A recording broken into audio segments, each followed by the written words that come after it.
సరే ఇప్పుడు తెలంగాణ విషయానికొస్తే బాబు అండ్ ఇటు రేవంత్ రెడ్డి ఇద్దరు సీఎంలు భేటీ కాబోతున్నారు విభజన హామీలను విశ్లేషించడానికి అండ్ మాట్లాడడానికి. అయితే ఇందులో బయట మాట్లాడుకునేది ఏంటంటే అంటే బీఆర్ఎస్ గానీ, మిగతా వాళ్ళు గానీ మన 2 రాష్ట్రాలని కలిపేస్తారు అని చెప్పేసి పుకార్లు బయటకొస్తున్నాయి. మీరేమంటారు? అంటే కలిస్తే బావుంటదంటారా? అది హాస్యాస్పదం అమ్మా. అది కలపడం జరిగే పని కాదు. ఈ మీటింగ్‌కి చాలా బ్యాక్‌గ్రౌండ్ చాలా ఉందని నేను అనుమానిస్తున్నాను. ఎందుకంటే ఇక్కడ నేను ఎందుకు ఆ బ్యాక్‌గ్రౌండ్ అనుమానిస్తున్నానంటే, రేవంత్ రెడ్డిని మధ్యవర్తిగా పెట్టి చక్రం తిప్పుతున్నారు కాంగ్రెస్సు అని అనుమానిస్తున్నాను. ఏమిటి అవి చక్రం? ఇవాళ స్పెషల్ స్టేటస్ బీజేపీ ఇవ్వను అంటోంది. అది ఆల్రెడీ ముగిసిపోయిన అధ్యాయం అని పార్లమెంట్లో చెప్పేశారు. ఇప్పుడు పార్లమెంట్లో చెప్పిన అధ్యాయాన్ని మార్చి మళ్ళీ వాళ్ళు ఇస్తామంటే ప్రజలు ముందు ఆభాసపాలవుతారు. ప్రజలు ఏమంటారు అంటే, ఇవ్వగలిగి ఉండి 10 ఏళ్ళుగా మమ్మల్ని మోసం చేశారా అంటారు. కనుక ఆ మాట వాళ్ళు మాట తెప్పరు, ఇవ్వమని అంటారు. కాంగ్రెస్ ఏమంటుంది, మేము ఇస్తాము, మా దగ్గరికి రా అంటారు. కాంగ్రెస్ మేము ఇస్తాము, మేము స్పెషల్ స్టేటస్ ఇస్తాం. రాహుల్ గాంధీతో అనిపించారు, మేమైతే స్పెషల్ స్టేటస్ ఇస్తాము, మా రూల్ వేరు, వాళ్ళు ఇచ్చిన రూల్ మేము ఫాలో అయ్యాం, మేము మారుస్తాము అన్నారు. ఇప్పుడు స్పెషల్ స్టేటస్ అనేది చంద్రబాబు ముందున్న ప్రశ్న. అది సాధించాలంటే కాంగ్రెస్ తోటి చేతులు కలపాలా, బీజేపీ కాదంటుంది. సో ప్రజలకు చెప్పచ్చు, ఆ రోజు కూడా బీజేపీ నేను వదిలేసింది స్పెషల్ స్టేటస్ కోసమే, ఈ రోజు కూడా బీజేపీని వదిలేస్తుంది దానికోసమే, కాంగ్రెస్తో కలుపుతాను. కానీ కాంగ్రెస్లో కలిసేస్తే ఏంటి విషయం, 233 సీట్లు వాళ్ళకు ఉన్నాయి. వీళ్ళిద్దరూ కలిస్తే 16 + 12 28 సీట్లు. 28 సీట్లు కలిస్తే ఏమవుతాయి కాంగ్రెస్కి? 233 + 28 253, 261, ఇంకా 11 సీట్లు కావాలి. ఈ 11 సీట్ల కోసం టైం తీసుకుని ఈ చిన్న 17 సీట్లు ఉన్నాయి, 1-2 సీట్లు ఉన్నవాళ్ళు, వాళ్ళని తీసుకుని జగన్ అవసరమైతే బీజేపీకి అగెన్స్ట్గానే పోరాడేది కాదు జగన్.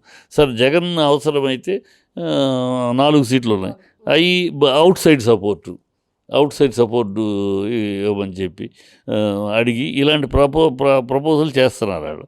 ఈ ట్రాక్లో చంద్రబాబుని ట్రాక్లో పెట్టడం కోసం నువ్వు స్పెషల్ స్టేటస్ తీస్తే బీజేపీకి దూరం అయ్యావని అనే నింద కన్నా కూడా ఆంధ్రాకి స్పెషల్ స్టేటస్ సాధించావనే ఘనత ఉంటుందయ్యా, నీకు ఆ క్రెడిబిలిటీ దక్కుద్ది, ప్రజలు నిరాజనాలు పడతారు, హారతలు పడతారు.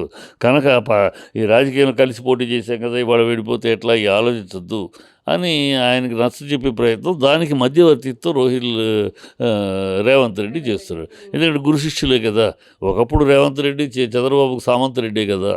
కనుక ఆ ఘట్టం ఇప్పుడు జరగబోయే మీటింగు రాష్ట్ర ప్రయోజనాలు అనే కలరింగ్ అంతే. ఇప్పుడు ఢిల్లీలో ఆల్రెడీ ఆయన వెళ్ళాడు చంద్రబాబు, రేవంత్ రెడ్డి వాళ్ళు వెళ్ళాడు. మళ్ళీ 6వ తారీఖు ఇద్దరు కలిసి ఇక్కడ కూర్చుంటారు. ఇదంతా అక్కడ ఈ మంత్రాలకి పేరు, ఈ కవరింగ్ చేస్తున్నారు. అది అంతే తప్పితే ఇంకేం కాదు నా ఉద్దేశంలో అదే. సరే ఇప్పుడు రేవంత్ రెడ్డి కూడా ఇక్కడ ఒక క్యాబినెట్ని మళ్ళీ విస్తరిస్తున్నారు. ఎందుకంటే మెయిన్ శాఖలన్నీ ఆయన కిందే ఉన్నాయి. ఇప్పుడు హోంశాఖ కానీ, విద్యాశాఖ కానీ, ఇలాంటివన్నీ ఇప్పుడు విస్తరిస్తున్నారు. అంటే ఇన్ని రోజులు ఎందుకు ఆయన దగ్గర ఉంచుకున్నారంటారు? ఎందుకంటే ఈ మధ్య బాగా క్రైమ్స్ పెరిగిపోయినాయి అని చెప్పేసి కూడా మనం వార్తలు చూస్తున్నాం. కేవలం బికాజ్ ఆఫ్ రేవంత్ రెడ్డి వల్లే అని చెప్పేసి కూడా అంటున్నారు. ఇంత త్వరగా 6 నెలల్లోనే ఇంత పరపతి పోగొట్టుకున్న ప్రభుత్వం నేను ఎవరిని చూడలేదమ్మా. ఈ 6 నెలల్లోనే రేవంత్ రెడ్డి పుణ్యమాని పరపతి మొత్తం పోయింది. ఎందుకు పోయిందంటే రేవంత్ రెడ్డి ఎన్నికలైనా కూడా ఇంకా చిల్లర భాష మాట్లాడటం, ఈ మాట వెళ్తే కేసీఆర్ని తిట్టడంతోనే కాలక్షేపం చేయటం, అన్ని డ్రామాలు, వీటితో ప్రజలు విసిగిపోయారు. ఏది కరెంట్ అన్నారు, కరెంట్కి అనేక కండిషన్స్, స్కూటర్ ఉండకూడదు, అవి ఉండకూడదు, రకరకాల కరెంటు లేదు, కరెంట్ కట్ అవుతుంది, కరెంట్ ఇస్తామన్నది లేదు. అన్ని హామీలన్నీ కూడా ఇంతవరకు మళ్ళీ ఆగస్టు 15 లోపు అన్నారు, మొదలెడతామంటున్నారు. మొదలెడతామన్నారు. ఇవన్నీ బోగస్. అది కాబట్టి ఇప్పుడు కేంద్రం నుంచి కూడా అతనికి సూచనలు వచ్చినాయి. అందుకనే మొన్న అన్నాడు, నాతోటి సమానంగా అర్హత కలిగిన వ్యక్తి ఈయన ఎవరు కోమటిరెడ్డి వెంకటరెడ్డి, ఆ వెంకటరెడ్డి యొక్క ముఖ్యమంత్రి అయ్యే అవకాశం ఆయనకు ఉంది అన్నాడు. సో రెండో కృష్ణుడు రెడీ అవుతున్నాడు. హైకమాండ్ నుంచి వచ్చేసాడు, ఆయన నువ్వు వెళ్ళిపో, ఎందుకంటే హైకమాండ్కి డబ్బులు సంచులు పంపాలి అక్కడికి. అది రేవంత్ రెడ్డి కన్నా కూడా కోమటిరెడ్డి ఇండస్ట్రియలిస్టు, మొత్తం సర్కిల్లో ఉన్నాడు, అతను ఎక్కువ మూటలు పంపించగలడు. సో అందుకని ఇప్పుడు అతనే ఇప్పుడు చేస్తున్నాడు, కానీ అతను చేస్తున్నాడు పేరు ఇది రేవంత్కి వెళ్తుంది కదా, కనుక అది కాకుండా తనకే ఇవ్వాలని ఆయన. సో ఆటోమేటిక్గా అందులో సోనియా గాంధీ తనకు సీఎంగా ప్రామిస్ చేసిందని గతంలోనే చెప్పాడు ఆయన. సో రెండో కృష్ణుడు రెడీ అవుతున్నాడు. రెండో కృష్ణుడు వర్కింగ్ ప్రెసిడెంట్ జగ్గారెడ్డి కూడా అంటున్నారు, నేను ఇప్పుడు ఆ టెండర్ పనైనా చేస్తా, ఇంకో 10 ఏళ్ళల్లో ఖచ్చితంగా నేను సీఎం అవుతా అని జగ్గారెడ్డి అంటున్నారు. మూడో కృష్ణుడు ఎన్నికల ముందు అతని కుల ప్రాతికి మీద అతను చేసేసి చూడండి చిన్న కులం ఆయన్ని మేము ముఖ్యమంత్రి చేసామని కాంగ్రెస్ చెబుతుంది. మూడో కృష్ణుడు అది ఎన్నికల ముందు చేస్తారు ఇవన్నీ. సో ఇది ప్రజలకు అర్థమైపోతుంది. ఇప్పుడు ఆగస్టు సంక్షోభం అనేది ఉంటుంది ఇప్పుడు ఆంధ్ర రాష్ట్రాన్ని, మన తెలుగు రాష్ట్రాల్లో ఆగస్టు సంక్షోభం ఉంది. ఈ ఆగస్టు సంక్షోభంలోనే రెండో కృష్ణుడు ఎంట్రీ, ఫస్ట్ కృష్ణుడు ఎగ్జిట్ అవ్వచ్చు. అందుకని ఈ లోపల అన్నీ చేసేసుకుని వెళ్ళిపోదామని ఆయన ఎక్స్పెక్ట్ చేస్తున్నాను. ఖచ్చితంగా అంటే ఇప్పుడు రేవంత్ రెడ్డి ఎలాగో దిగిపోతారు కాబట్టి వేరే పార్టీ మారే అవకాశం ఉందంటారా? వేరే పార్టీ మారడు, సెంట్రల్కి వెళ్తాడు. వేరే పార్టీలో చేర్చుకోరు, ఇంకేం చేర్చుకుంటారు, సెంట్రల్కి వెళ్తారు. సెంట్రల్కి వెళ్ళి అక్కడేదో మంచి పదవిలో ఉంటాడు అంతే. ఇక్కడ నుంచి కాకపోతే ఈ స్ట్రాటజీకి అంతా అక్కడ ఉంటాడు. ఈ డబ్బులు పంపకిని డబ్బులు సంచి ఇక్కడ నుంచి కాంగ్రెస్ సిస్టమ్ అది తప్పు కదా. కాంగ్రెస్ వాళ్ళ ప్రభుత్వం ఏ రాష్ట్రంలో ఉన్నా నెల ముడుపులు వెళ్ళిపోవాలి సెంట్రల్కి, వాళ్ళ అధిష్టానానికి ముడుపులు వెళ్ళిపోవాలి. అది ఏ రాష్ట్రమైనా. అది తరతరాలుగా ఉన్న ఆనవాయితీ. రాజశేఖర రెడ్డి గారు ఉన్నప్పుడు కూడా దిగ్విజయ్ సింగ్ వచ్చేవాడు, సూట్ కేసులు వేసుకెళ్ళిపోయేవాడు. సో అది ఆనవాయితీ వాళ్ళ కాంగ్రెస్కి. ఆ ఆనవాయితీలో ఇప్పుడు అక్కడ ఉంటాడు.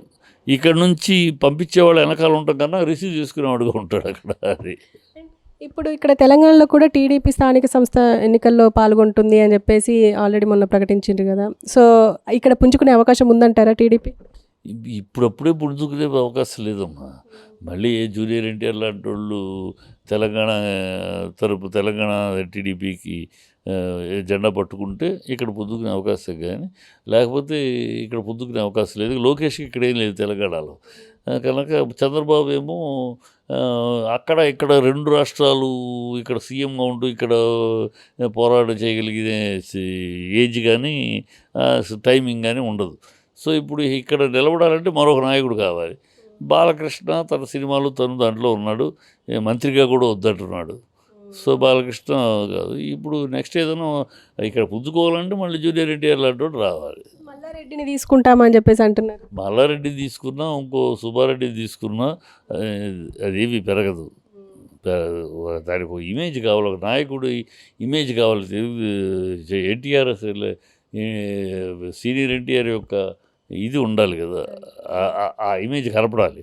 అది మల్లారెడ్డిలో ఏం కనపడుతుంది? మల్లారెడ్డి సుబ్బారెడ్డిలో కనపడవు, కనుక కాదు.